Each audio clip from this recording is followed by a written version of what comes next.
welcome back to the Cover 3 podcast here on CBS Sports. That's Tom Fornelli, that's Bud Elliott, that's Danny Cannell. I'm Chip Patterson, coming to you live at youtube.com/cover3 and everywhere you get your podcasts on demand. Thanks for hanging out. Smash that subscribe, smash that like, and come and join us in the chat, a.k.a. the Cover 3 tailgate. Got a couple things we're going to do here on a Wednesday where we're going to go and pull back some Lindsey Buckinghams out there, mailbag questions we haven't gotten a chance to get to, but ones that we feel like it's appropriate to fold into today's show, including the outlook for the Michigan Wolverines in 2024. When we've done our way too early top 10s, we're all including Michigan. We all seem to have a high floor proposition, but what about the ceiling? You know, a lot of that's going to come down to quarterback. What do we expect is going to happen there, and so much more? But we begin with a little bit of insight offered from the greatest of all time. Nick Saban was on Capitol Hill. He was meeting with some key senators, speaking in a roundtable about name, image, and likeness. This panel is, kind of an opportunity for a little bit more, showy things. Some senators like to make statements, but it was interesting to hear Saban be able to offer his expertise now out of the game. Some of it including he was suggesting that they find a way for revenue sharing without employment. He was, very much, not really speaking in favor of NIL. And we, from the Chris Lowe story, had some of Saban's comments already about at the end of the season, the players wanting to ask for NIL. Danny, it's an interesting position Nick Saban has decided to take on here in his early retirement weeks. What'd you make of some of Saban's comments, and what do you think this does to the conversation moving forward? I wasn't in the least bit surprised that this has been his stance. I mean, I don't think this has been a secret that he hasn't been happy with it. I thought he was getting dragged a little bit unfairly. I noticed Scott Van Pelt last night on the One Big Thing kind of stood up for him and said, hey, look, like is somebody who coached for 50 years, and I get he's made a lot of money. But and it's easy to like poke fun at him and point out all the money and the disparity with the players. But I do think he truly is worried about the state of football. I do. I think, and if you talk to any coach out there, and a lot of them can't say it because they're worried to get used against them in recruiting, I think a lot of coaches feel this way beneath the surface. That they just, and it's funny because they're all saying the same thing. Yes, the players should be compensated somehow. Yes, they should have NIL. But they still want control over those players. They still want to be able to control when they can go, where they can go. And it's that dynamic that they're really struggling with, and that no one has a solution to how can we do this, especially without being employees. Like that, the way you position that was exactly the question I asked to Ross Dellinger. I talked to him this morning. I'm like, how is that going to work? And no one has a great answer for it. I left with more questions. I left, especially when hearing Ted Cruz, who it was only 60-40, go down to 50-50, that they would somehow be able to step in with any sort of resolution. So this is a mess that isn't going to get resolved anytime soon. But I was not surprised at all from Nick Saban taking the stance that he did. You used the word control. There is a real concern around coaches that they don't have as much control as they used to have.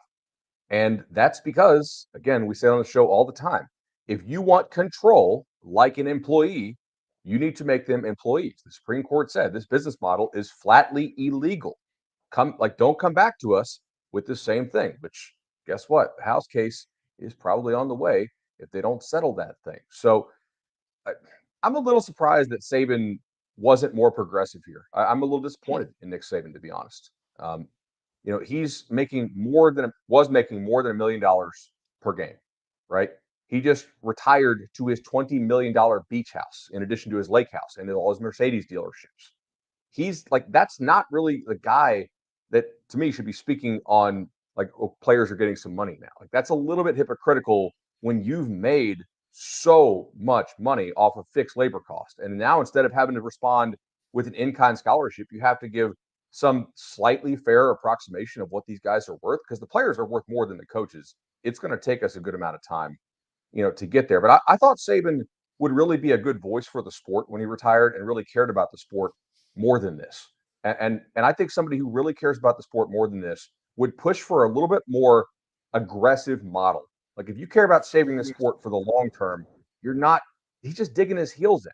Like, nobody thinks this revenue share, non-employee status thing is going to work in any way. It was just like him up there bitching like an old retired coach. And I was like, man, this is kind of lame, dude. Like, I thought you were going to be more like better for the sport than this and be a true voice for the sport when you retired. So I was disappointed.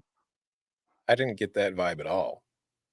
I mean, I don't think it's hypocritical to make money and then argue that the players should be making more money. I think that's his comments about how they said, like, he's like, the players only care about money now. Yeah, I think they do. That might be true. Like, if Right, so it's okay for Saban to only care about money. Like, he wasn't going to leave the Dolphins until Alabama backed up the Brinks truck. Nick Saban's never said it wasn't okay that the players only care about money. He just said that it wasn't what he was interested in doing anymore because the players only care about money. That's two completely different things. Yeah, I don't think Nick Saban should be disqualified because of his career earnings or real estate. Yeah. I think his perspective is looking out for not just the top teams that are trying to, recruit all the same. I think Nick Saban, coming from Kent State, I think like Nick Saban, who like came up through coaching, probably wants to include as much of college football's past into the future as possible. And he's offering as progressive compensation as he can, but also not offering any real solutions. I would push back on that. If you're saying he's going to be offering the most progressive thing you possibly can do to save the sport, I didn't say most progressive. I just said his view of what he thinks, like the status. I thought you just said it's most progressive as he possibly can. I apologize. Mm-mm. Okay. I mean, I don't know. I just think that he was sharing his thoughts about what he experienced. And I feel like as somebody who was in it for 50 years, he's got a pretty good idea of how things have changed over that time. And I mean, I don't think that his plan works either. I think that if you want to have revenue sharing, then you might as well just make them employees because that's how it works with professional sports already. They have revenue sharing and they pay the players and they are employees. And if they are employees and they are under contract, then you will have some sense of control over them and what they do. Maybe you can't have them, tell them you can't go out to the bars tonight, boys, but you can still have some control over them in that you kind of have to fulfill these duties if you want to continue to be employed here. But I don't know, man. I don't think it's fair to expect Nick Saban to be the guy to save college football. Like, none of us have an answer for how this is going to work. We know what the problems are, but I don't think anybody has a definitive solution to fix it. I think kind of discussing it and doing this kind of stuff, whether it should be done in Congress or not, totally different story. But I just think having these discussions is what leads to an eventual solution, or solution is too strong a word, what leads to an eventual compromise and a structure that works for a little bit until it no longer works and we have to come up with a new structure. Okay, so America. That's what. To rephrase, I'm disappointed that he offered something that clearly won't work. Okay, like I thought that he cared enough about the sport and thought deeply enough about this that maybe talk to some smart people, like what could actually work for the long term, what gets us on the right track to working. Maybe we have a level that is more employee status, which I think a lot of schools would probably like some sort of bifurcation here, right? Okay, like maybe we get with the upcoming election, maybe some of this NLRB stuff actually is invalidated, which certainly if the election goes a certain way, it definitely could be. And then you have maybe a bit of a breaking off. You have more of a revenue sharing level and then a non-revenue sharing level. There are things you could propose that could theoretically work. What Saban proposed won't work. Like, this just clearly won't. It's not a viable option. So from that standpoint, I was disappointed in him. Well, what did he propose? I thought he was just complaining and laying out the issues. Did he have a solution? Well, so he did a couple things. He was complaining that players only care about the money now, right? Which, from my standpoint, that was kind of hypocritical. And it's like, Nick, like, you left Kent State for a reason. You left Michigan State for a reason, right? You left the Dolphins for a reason. You didn't take the Texas job because Bama backed up the truck, bought out the mortgage, all that kind of stuff for a reason. Now, he also proposed that they revenue share some amount, keep the control, but make them not employees, which, again, the control plus the employees thing is just not going to work. Like, you lose 9-0. It's kind of just. So, yeah, but I don't think Nick Saban has a firm grasp on the law. You know what I mean? Yeah, he's not a lawyer. He's a right. But I'm saying like he's such a good spokesperson. I feel like they missed this opportunity, man. Like you could get some smart people with Nick Saban have him be the voice of something that could actually work. And this won't. But that's the thing. Who are the people that are he's being the voice for? Like so he's just like a PR person for a consulting company. I mean, he's just sharing his opinions in front of Congress. That's why he was asked to be there. Well, I mean, Sure, he but has like, been. who's he the PR person for now? Nobody. So, but he's been coaches, I guess. Yes, absolutely. Current coaches and current athletic directors. I mean, he's been proposed as the perfect, potential college football commissioner. NFL commissioner works on behalf of the owners. They don't work on behalf of the players. So like that is the side that he is approaching it from. On the winning thing, or on the players only worried about money, I'll push back, Bud, because you can't win a national championship at Kent State. You can't win a national championship at Michigan State. I mean, maybe you could do that. So he ultimately got to where he could win national championships, right? And I think that's the struggle for him, is that players now don't care about championships. They care about getting paid. And I think that's a really tough spot for him to be on, because it's always been that was a big sell. And yes, I know there's been money handed to them and that's been a part of the equation, but that has overtaken the conversation where it is all about. And he said 70 to 80% of the players just want to know, am I getting playing time? Am I getting paid? And I think that's a real struggle. And I would say that maybe that doesn't even come from the system. It comes from youth. Like, it comes from parents. I think it's a much bigger problem than, the players are getting NIL money.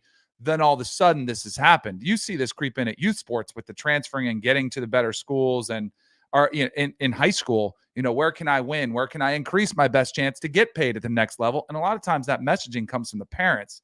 So I don't know if that's where I would disagree with Saban, that I see where it's been a problem for you. It's been a problem for a lot of people at a lot of different places.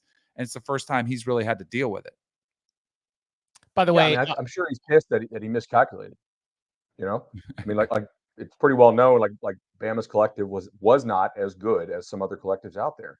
And I think that he thought that the discount that players would take to play for him would continue forever, or the NIL discount. I'm not saying Bama had a discount in other areas of recruiting, certainly. And they did provide some value with NFL development, but like, he was so damn good under the old system, he failed. Like, he finally found a college rule change that he failed to adapt to. I think he's pissed about it. Well, the place that I have a problem with him, because of all the stuff, I feel like I'm defending Saban. The place that I found that feels hypocritical is when all of a sudden now he's the voice for Parity. Like, that to me is hypocritical when he's like, hey, Yes. let's make sure everybody's on a level playing field, when you've had this advantage for 17 years creating this monster behemoth program because you had an advantage the whole time. And now all of a sudden you want to spread it out. That to me is the part that's hypocritical. But is that hypocrisy, or is that looking into the future and seeing how things are changing? Like, I think he's right. I think that if things continue the way they are, and there's really no kind of it's just unchecked, whatever the hell you want to call it, that we're dealing with, 10 to 15 years from now, fans are going to start looking at this product and asking, why the hell should I care? There's only like 10 teams that really matter. Okay, I'd push back on that huge. Like, how many different programs seriously compete for the biggest prize now? Like, I think NIL has created a lot more parity, because Bama and Georgia can't hoard every single potential future superstar on their roster for the long term. They lose some. Like, Auburn misses in recruiting, they go and they go buy that kid back from Georgia, or recruit that kid back from Georgia off their roster, right? Like, Bama can't hold all the 5 stars on their roster anymore. We talked about Ole Miss winning the SEC. Ole Miss has not won the SEC in the color television era, right? Like I think it's creating more parity across. But there used to be 130 schools that people cared about. The way this sport is going, everything is being driven towards 2 conferences. Yeah, like, but the conferences no longer exist. It's 2 leagues now. In what way does Super League make you not care about the MAC? Like, if you like the MAC school, your school never competed for a national title, college ball playoff, anything like that. Like, you like that school because you like watching your guys compete against your other local rivals. In what way does that change? The MAC doesn't change, but they're going after casual viewers. The MAC has never been for casual viewers. They are gearing the sport towards casual viewers. The people we know, who, when we see them and when we go out, fans, your family, friends, you go to like your, a family, whatever gathering, and everybody asks you 1,000 questions about, well, who's good this year? Who's going to win this? Who's going to win that? The people who do not pay attention until the very end. That's who everything is being geared towards. Where if you are a diehard, and you are a diehard of a team that isn't one of those Big Ten or SEC schools, or even if you are and you're like the bottom tier of it, at some point, I mean, you've seen it with professional sports. Like everybody outside the NFL, the more they expand the playoff and the more focus they put onto playoff and postseason in every single sport, regular season interest wanes, overall fan interest wanes. And I think that with this current format, the way things are going, until they get whatever employees, revenue sharing, however you want to do it, if you keep going this direction, and I don't think they will, I do think 10 to 15 years from now, a large portion of fans will start checking out. You're already seeing it. I hear it from people all the time. A lot of people aren't watching as close as they used to. They're not paying as close of attention. They don't like the current landscape of the sport. Why are ratings up then over the last couple of years and everything? Casuals. Attendance back-to-back years. Yeah. So I thought the interesting thing from Dennis's article on the attendance, this is where I think it hurts the group of five. All the Power Fours were up. Even the Pac-12 was up. The only group of five that was up was the Sun Belt. Every other group of five conference was down in attendance after we're seeing this bump. That's where I do feel like they're maybe disinterested and the system is screwing me over. Like we don't have a chance. But I would say, when did you ever have a chance? Like, when were you ever going to really compete for a championship in the history of college football? The 130 teams, and when we talk about it all the time, well, there's really only 15 programs a year. But like in a span of a cycle of 10, 15 years, it's really 25. So like, what's the difference? I think it brings in those. So at least like the MAC, if you win if you're a, Western Michigan with PJ Fleck, you might be like, hey, we can make the playoffs this year. So wouldn't that help? Like the expansion, wouldn't that help the group of five? For a little bit, yeah. Earlier, I said 10 to 15 years down the road. I'm not talking about right now. Oh man, hey, I listen. think the one thing that does hurt the group of five, because I don't want to be blind to this, is the portal. Right? Oh, kills them. Yes, because like NIL players getting paid, I don't think that hurts the sport at all. And there's no data that says that people actually stop watching because of that. I do think that eventually we will find data that all of the player movement, because they're not willing to recognize them as employees and put them on contracts that prevent the movement, creates a sort of a dynamic where you're not able to have as much attachment to your school's star. So their refusal to make these guys employees, right, and put them on contracts where they can't just move around all the time, that's actually hurting the sport quite a bit, which is their own doing. Like, they're dragging their feet on this, and they're allowing for the unlimited transfer portal. For sure. Because like, you think about it, and it sounds hokey. Like if you're somebody who became a college sports fan while you were in school, like you have that connection because they were supposedly they were your classmates at the time, but we even kind of lose that because now everybody's taking online courses, so you never see any of these players around campus. They're always in the facility or taking their courses. But like, there's that connection that you develop with a kid when they come to your team and you see them as a freshman and you see them kind of quote unquote grow up as players, as people, then they move on and you keep that connection. That's gone now, unless, even at the top, because if you're Ohio State or Alabama or Georgia, not so much Georgia, but a lot of the top programs, you're bringing in new guys every single year, even no matter how good you already are. So it's like, there really isn't that kind of connection that fans start to get with the players. And I think that is something that maybe doesn't seem like a big deal on the surface, but that, along with my 10 to 15 years thing that like Saban was saying, that's one of those little fraying threads that I think is causing people to separate themselves emotionally from the game. I think that's what killed college basketball, which started with the one and done when you couldn't get used to your players. Then it carried over into the transfer portal era.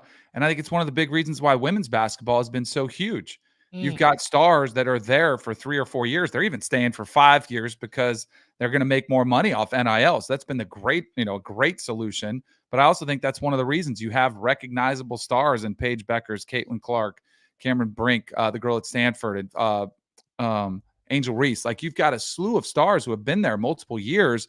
And so we start to recognize those players in those same uniforms. Not to say they can't move too, because Haley Van Lith moved to LSU. But like, there have been more stars that have stayed at one place. And I do think that tugs on what has made college football special over the years is getting to know your players, seeing them stay, and being able to root for them and cheering. Because I do think that turns a lot of fans off. Like, I'm sure Ole Miss fans are like, wait a second, Quinshon Judkins, like, he was our guy. Like, we've been watching him for 2 years and he just bounced. Like, and they're still going to be good. But imagine if they weren't going to be good this year. Then they'd really be upset. Then you're really on the out.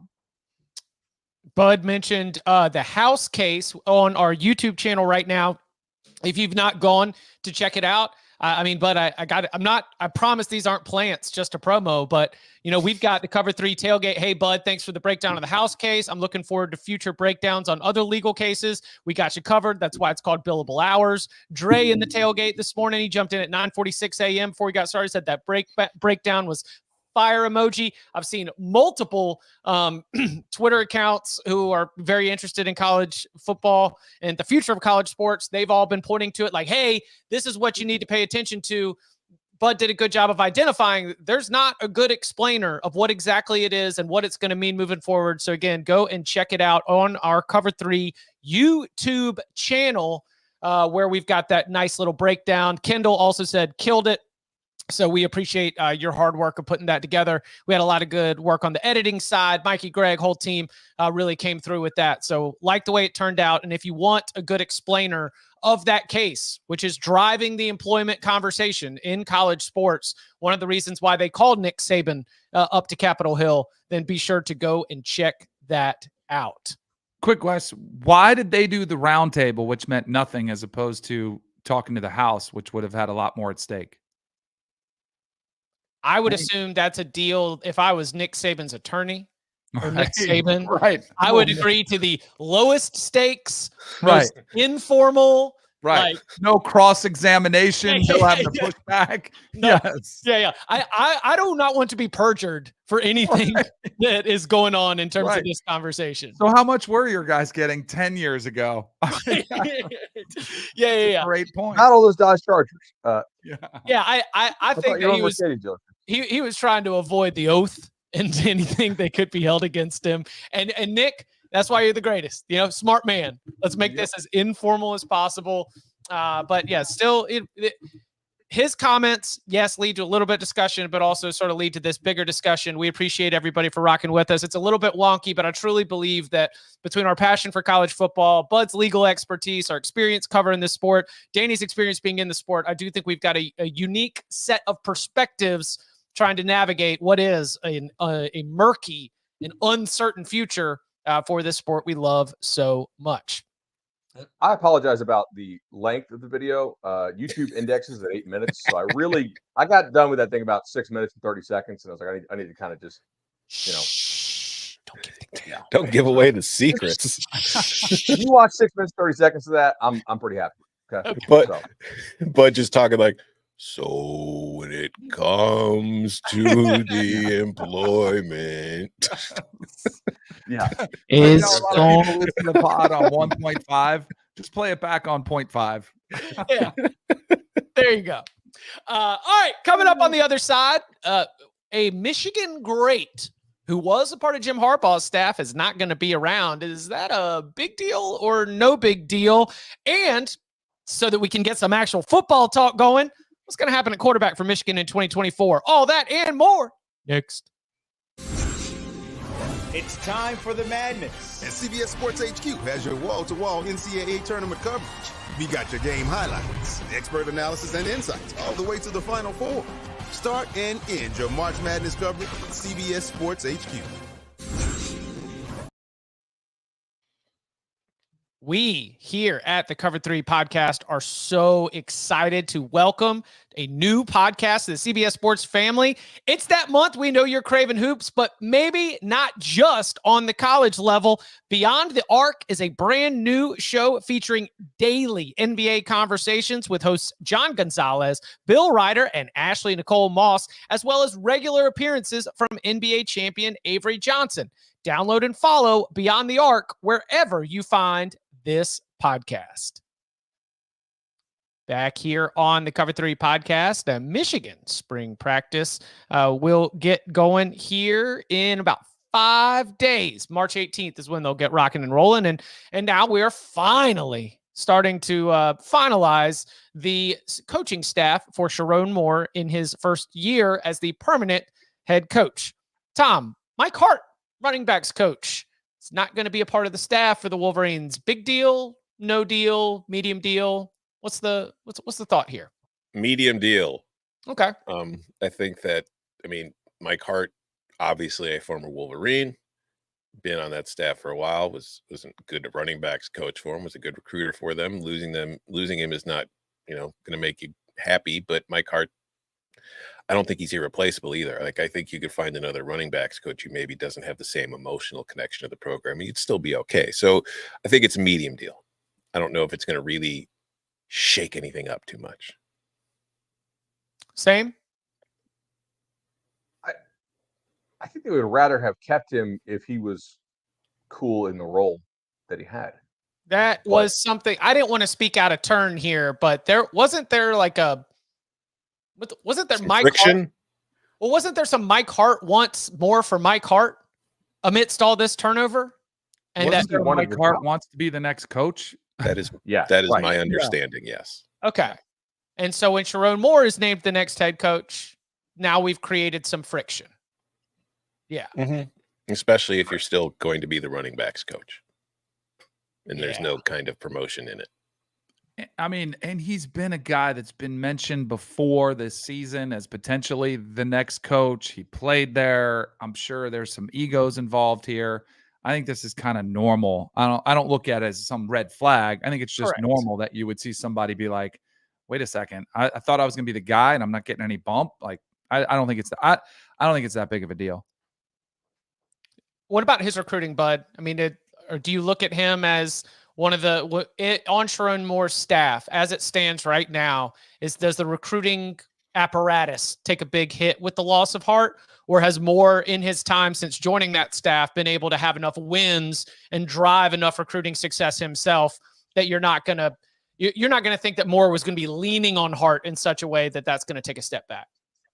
Chip, I think it's more the latter. Like, I don't really think that they were depending on Mike Hart to carry this staff's recruiting. I actually think there is some chance that Michigan's recruiting improves under Sharon Moore, just because I don't think Sharon Moore is going to be rumored to be taking an NFL job every offseason, like after signing.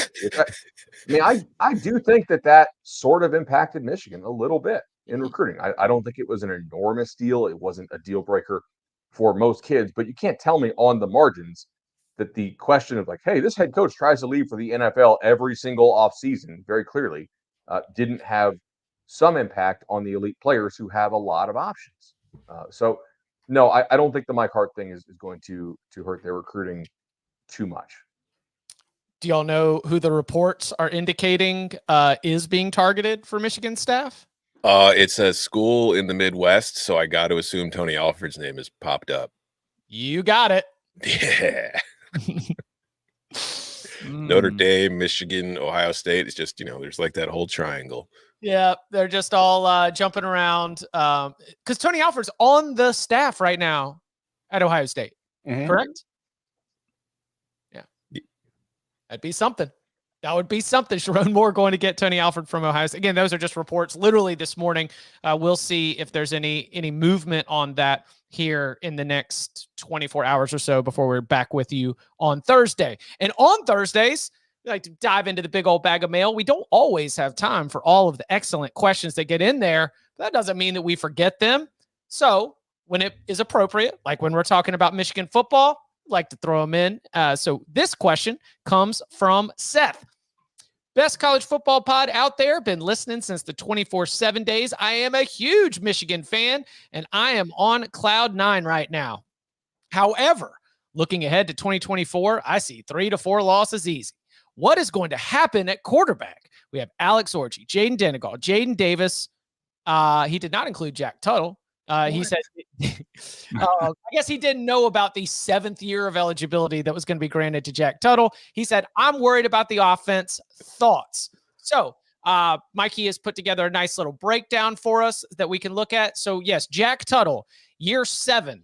He was in the same recruiting class as Trevor Lawrence and Michael Penix. And here he is battling for the starting quarterback job in the 2024 season. He, of course, came from Indiana. Alex Orji, we got to see him a good bit last season, a little bit more of a specialized package that they had for him in the ground game. He will have an opportunity to show that he is more than just a Wildcat quarterback. Jaden Denegal, no real significant body of work there. You see just 5 pass attempts in the whole season.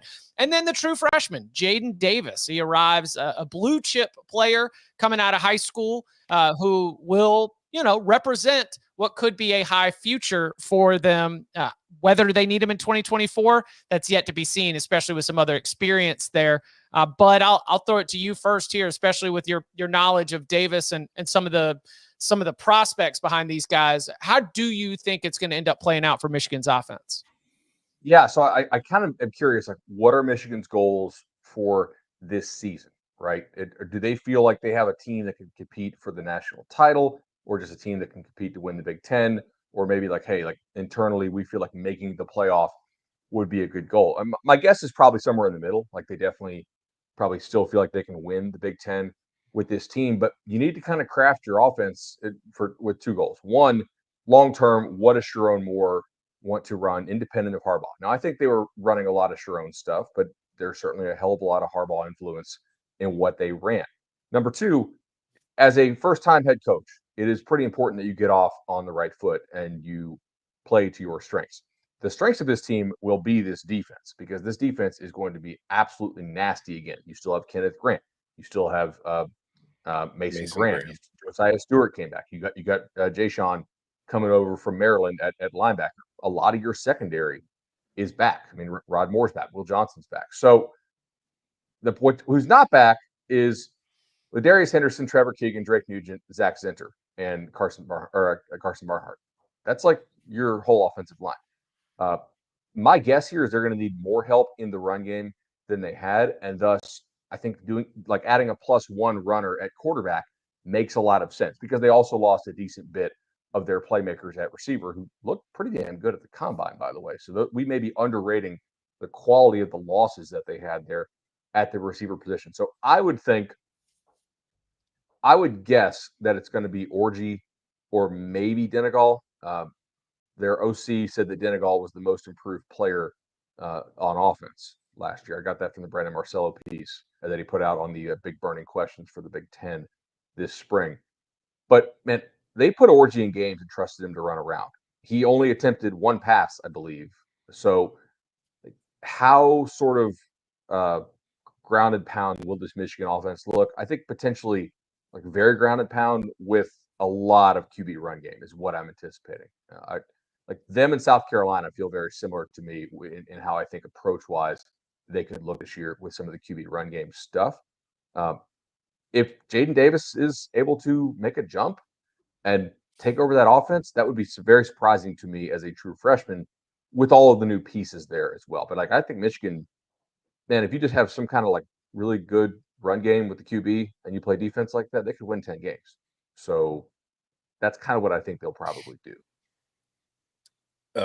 Going back to Jack Tuttle, Chip, you mentioned that he was in the same recruiting class as like Trevor Lawrence and Michael Penix. We didn't talk about it on Monday, but I found this hilarious. Drew Pine has transferred to Missouri.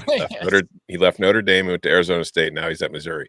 And I was shocked to find out that Drew Pine still has 3 years of eligibility left, because Drew Pine is 7 months younger than Michael Penix, and he could still play another 3 seasons. As for Michigan, I think that there are 3 options to be starting next year. I think it's Alex Orji, Jaden Denegal, or an unnamed transfer that hasn't shown up on campus yet and might come in and the portal after the spring, depending on what Bud was touching on, what Michigan's ultimate goal is in 2024. If they want to make a run at a national title again and defend it, I don't think they have the QB on their roster to do that right now. But I do think when you look at this offense, like Jim Harbaugh was there. We know how Jim Harbaugh is.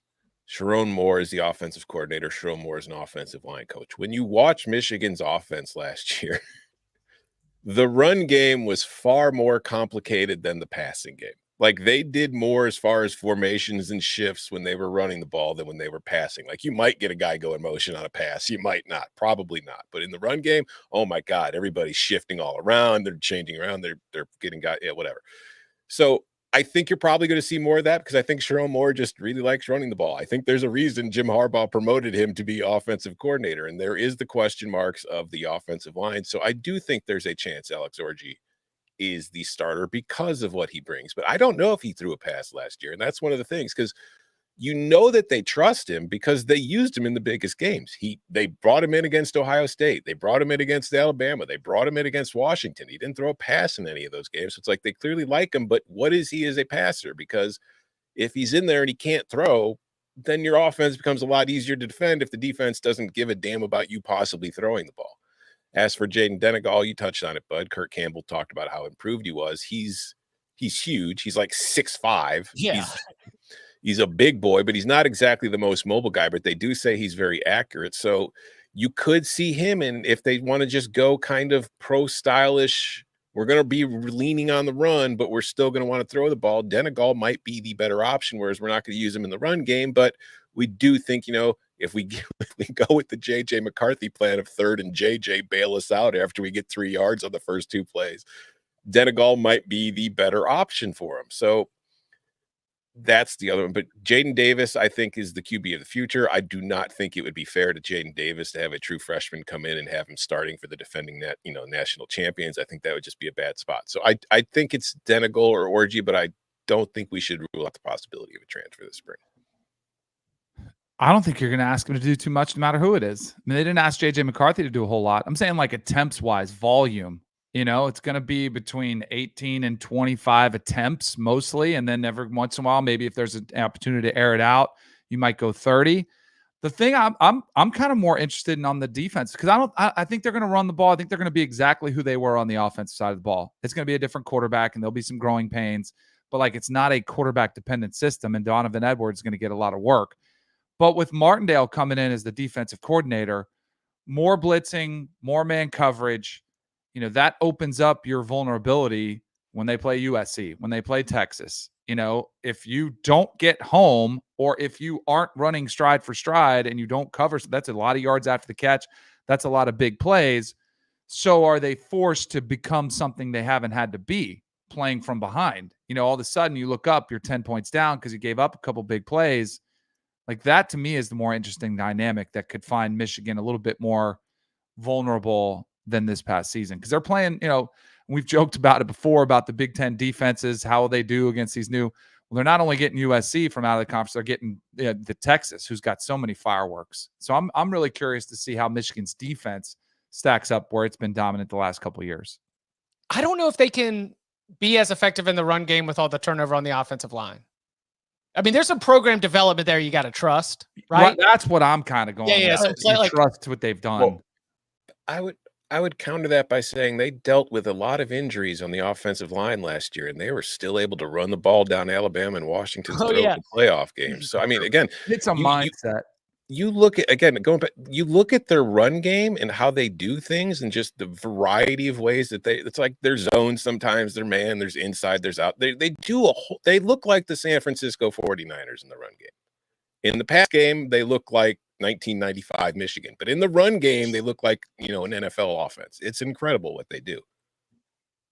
I agree with the idea like they do a lot, but there's also another name I forgot to read off. Trente Jones is also gone. So I mean, you're talking like your top 6 offensive linemen, or maybe top 7, are gone from that team. Like I remember going back to the summer school series with Sam Webb, and he was saying like they basically have 7 guys who they feel like can play, and I do think that they have a lot of like nice young talent on the roster, but that will matter to me. Also, it's going to matter. Like I think Roman Wilson was a pretty decent college player, right? Mm-hmm. Cornelius was pretty good as well. And like if you guys think J.J. McCarthy is worthy of a first-round pick, we have to sort of count for that in the model. Like if you lose a first-round pick at quarterback and you lose 2 receivers, is Wilson going to get drafted? I assume so. Yes. Right? Mm-hmm. So I mean, 2 NFL picks at receiver, top 6 or 7 offensive linemen, and a first-round quarterback. That's why I think you need to go with a QB whose legs are really, really a factor, because it kind of gives you that +1 in the run game. Is that going to work against like Ohio State or Texas? Maybe not. But I do think that going with heavy QB run game with a guy as athletic as Orji is, if you can get him to make some kind of leap as a passer, ensures like a nice floor for you. Like you're not going to go 6-6 doing that. You're not going to go 7-5 doing that. Not with that defense. What's Michigan's non-con again? I know you said they've got Texas, but who else are they? All right, I was going to say, so they can't do the Jim Harbaugh plan where they go with both Orgy and Donegal in the non-con because you've got too big of a game. So I was going to say, if they had like a non-con this year, I wouldn't be surprised if that was the path they took. Like both guys would play in the non-con, and we just figure it out from there. I think you'll see multiple quarterbacks. Fresno. I think you'll see no matter what. I think against Texas, you might see multiple quarterbacks. I just don't know if they're going to know, and they haven't been afraid to play two before. And if they're both kind of running, you kind of play them both. Yeah, and see who kind of emerges. Did y'all make anything out of the Trev Alberts news? By the way, I did. That happened like right before we got going. What is it? He's going to be the Texas A&M athletic director. Yeah. Oh, yeah. So Ross Bjork leaves Texas A&M to go be the new athletic director at Ohio State. Texas A&M athletic director opening apparently being filled by Trev Alberts, the former Nebraska great, who was the Nebraska athletic director and Nebraska through and through. This was actually it from the tailgate. Kyle says a lot of discussion on the show about how Elko is doing a good thing for A&M by hiring good ball coaches, not just collecting big names. Is Trev Alberts a good hire for Texas A&M or just a big name?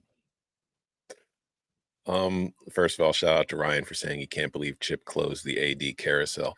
I would say when it comes to athletic directors, I am not going to sit here and pretend I know what a good athletic director hire is. I have no idea. Same.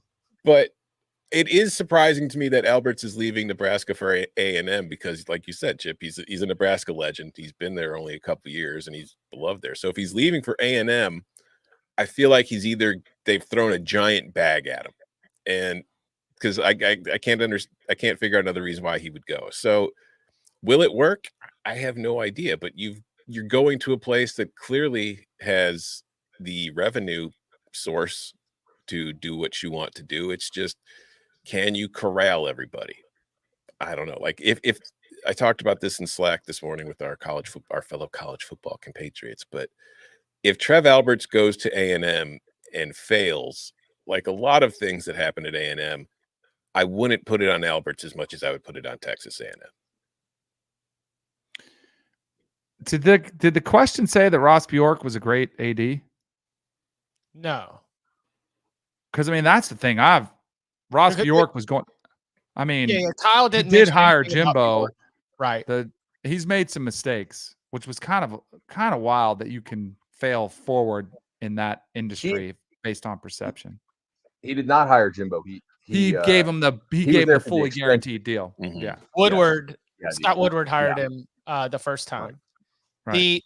This is what stands out to me. Trev Alberts was the one who dropped the comment last summer along the lines of like, listen, you guys get ready because the next wave of conference realignment is going to be the big one. And the way that he was talking about it was kind of like the way down the line when the Big Ten's up again and everybody else is up again. And, that was almost the threat to the little schools that are just like, just getting these big old Big Ten SEC paychecks, but not contributing anything to the bottom line. Like that was my spidey sense going off by saying, okay, so Trev Alberts is very much in the mindset that the Super League breakaway will not be clean in terms of all SEC and Big Ten schools all getting to go together because you're in the SEC and the Big Ten on 2024. So then when that same person moves to Texas A&M, I'm like, is Nebraska going to get left out of the Super League? Is he jumping? But that is me connecting way too many dots along the lines. But just I appreciated his honesty in stirring up some paranoia with that comment last summer. That's the only thing that stands out to me on my Alberts card. Okay, so did Alberts hire Scott Frost? No, he fired him. He fired him. Okay, right. Did we ever find out how the NCAA found out about the practices with an analyst and the COVID restriction time either? I don't know if we ever found that out, did we? Oh, did we get a Jeremy Pruitt situation? Call coming from inside the house? I don't know. I just don't know if I remember how they found out. I will say we spend a lot of time talking about who ADs hire. We don't spend nearly as much time discussing who they who they do and don't fire. He did fire Scott Frost. Nebraska football seems to be going in the right direction. He didn't fire Fred Hoiberg, and now Nebraska basketball is going to the NCAA tournament. So it's not just about who you hire, it's who you keep. It's a really good call. Look, it's a restart the clock move for Alberts, probably a raise. A&M, because it has never had success really at anything as far as like the major men's sports, is a low pressure job with a huge check. Like, you get to play with like unlimited money. There are no real expectations that you're like expected to meet. I mean, there are some obviously that come with the money, but it's not like Kalen DeBoer taking over for Nick Saban, where it's like, hey man, national titles are easy here. This is what we expect. It's a better job than Nebraska, I think. Nebraska, to me, is a worse job post-conference expansion than Texas A&M is post-conference expansion. So I think it's a win for Trev. Interesting. I mean, when we did our top 10 list, Texas A&M was right in the mix. I don't think they made it, but no one mentioned Nebraska. That's a good point. Are they good in baseball too, I believe? Yeah. Fairly good in baseball? Nebraska or A&M? A&M. No, A&M. I assume all SEC schools are good at baseball blindly. Just like the ACC. About it a lot. Works out more often than not. All right. Coming up on the other side, of all of the coaches who will take the sideline in 2024, how many will still be at the same school in 5 years? We're going to do 5 coaches. No, I'm just kidding. We'll get into that and more next. And the crowd goes crazy.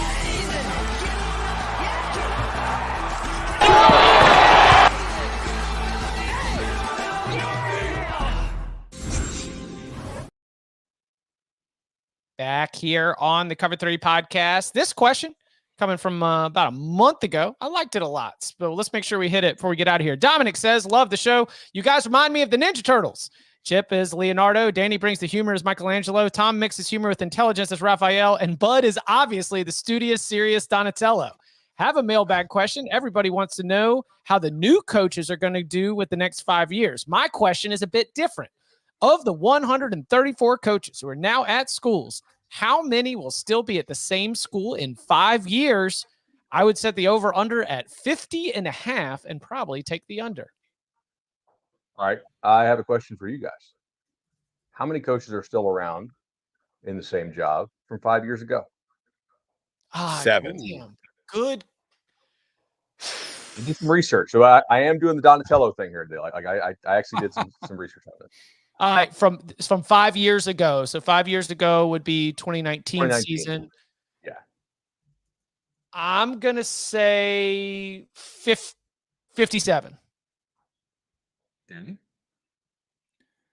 I'll say 52. I'll say 35. Closest without going over. Everybody went over. The answer is 27. I won. Whoa! Wow. 27 college football coaches are in the same job that they were 5 years ago. Here's the list. I'm going to read this fast.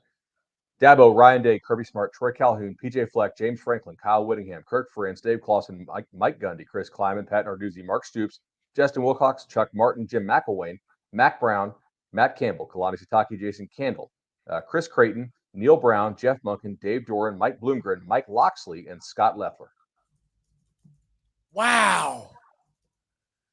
So 27. So you're saying, let's see. All right. But I wonder though. 27 out of 131, not 134, right? Sure. Yeah, I don't think it would be much higher than that, but I do wonder if like COVID kind of impacted that numbers in the same way that like you saw with like recruiting and quarterback classes and all that kind of stuff. So I think maybe if you did it 5 years from now, it would still be low. I'm guessing it wouldn't be more than 40, but I wonder if you'd see a difference at least. But if that was 1 in 5, because that's essentially what we're dealing with, is just like 1 out of every 5 coaches from 2019 are still in their spot heading into 2024. It's generational, right? So we are starting to see some coaches phase out. I think you could get 2 out of it. I think you get 40% of coaches still being in the same job. Instead of 1 out of 5, I bet you could get 2 out of 5. So there were 27. How many of those guys are in the MAC? 4? McElwain, McElwain, great. Handel, and Chuck Martin. Yeah. So yeah, Mac, home of instability, as always. Do you think that we will probably see more coaches retire earlier because Yeah. they are making so much more money now, right, than they used to? Like when Bowden made his first, like in 90, was it 95, Danny, that he became the first $1 million coach? Yeah, it was definitely when I was there. I don't remember if it was, I think it was probably probably after the national championship. So yeah, 94, 95. So, I mean, in the 20 years since, like now we see the highest paid coach making 15, right? Like salaries have 15x. Now, a lot of times you did see college coaches coaching a long time because they were making so much money. And nowadays, I think it's, or because they weren't making so much money, earlier in their careers. Now, if you coach for 10 years at a major school or just like get 2 contracts, you're like generationally wealthy. And so I don't think you're going to see quite as many guys coaching in their 70s or even late 60s. What about the schools and the itchy trigger finger that we've been talking about, where you're just like more likely to get fired before 5 years now than ever before? I didn't do the Donatello research there, but that feels like where we're at. Certainly seeing Power 5 coaches or Power Conference coaches getting fired earlier than ever before, some year 2, year 3 firings, and not just for scandal, just for performance. I mean, do you think we see the trend continue where guys take, both? I don't know if we'll ever see a Chip Kelly move again, but who knows? Maybe we do. But we've also seen head coaches go take other jobs to be coordinators, as the Alabama staff, suggests. The Group of 5 movement. Do we see that trend continue?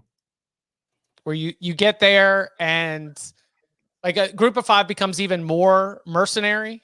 I mean, I thought that with the Jerry Kill and Rich Rod, I thought we were going to see, some of these coaches come back and end up taking those jobs and stay there for a long time. But even Jerry Kill just does a short stint and he's like, I'm good. I'm gonna go live in Nashville. The brightest stars burn out quicker, Chip. That's true. That's an interesting statistic. So what's our number moving forward? Is there any trend? Donatello, you didn't do any research on the entire trend, did you? Like every year over year? No, I'd say random. probably. I just pulled 5 years. Do we see more stability or less stability? I say we're still going to be movement. I'll put it the same. Like we're still going to be operating with like tons of turnover. Because a lot of turnover. Even on that list, there were names of coaches who I think might be out of the game in 5 years. Mike Gundy at any minute 30. Could be like, I'm going to go hunt rattlesnakes later. I think 38 is a good number. 38 kind of close to what I think close to what Tom guessed.